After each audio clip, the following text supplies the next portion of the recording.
চেন্নাইয়ের এক হিন্দু পরিবারে জন্ম। 1967 সালের 6 জানুয়ারি পৃথিবীর আলো দেখে এক নবজাতক, যার নাম রাখা হয় দিলীপ কুমার। বলছি বিশ্বখ্যাত সুরকার A.R. রহমানের কথা। হ্যাঁ দর্শক, ঠিকই শুনছেন।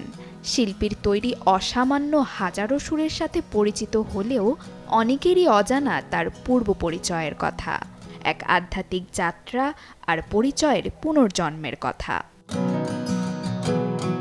রহমানের জীবনের মোড় ঘুরে যায় তার পিতার মৃত্যুর পর। সেই সময়ই তিনি ও তার পরিবার এক আধ্যাত্মিক টানে সুফিবাদের পথে পা বাড়ান। আত্মিক শান্তি খুঁজতে গিয়ে ইসলাম ধর্ম গ্রহণ করেন তারা। ধর্মান্তরের পর বদলে যায় তার নাম ও পরিচয়, কিন্তু এখানেও আছে আরেকটি অবাক করা গল্প। A.R. রহমান নামটি রেখেছিলেন একজন হিন্দু জ্যোতিষী। কোনো এক পরামর্শের খাতিরে জ্যোতিষীর শরণাপন্ন হলে সেই সাক্ষাতে দুটি নামের প্রস্তাব পান এই সুরকার, যেখান থেকে রহমান নামটি পছন্দ করে ফেলেন শিল্পী।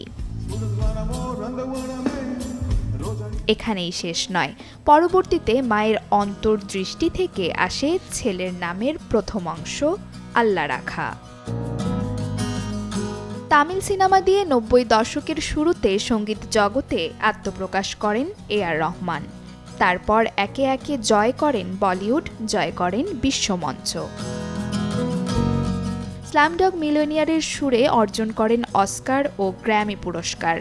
সঙ্গীতের সীমানা পেরিয়ে ছুঁয়ে ফেলেন কোটি মানুষের হৃদয়। ভারত সরকারের পক্ষ থেকেও পেয়েছেন পদ্মভূষণ ও পদ্মশ্রী সম্মান। Desk report, channel 24।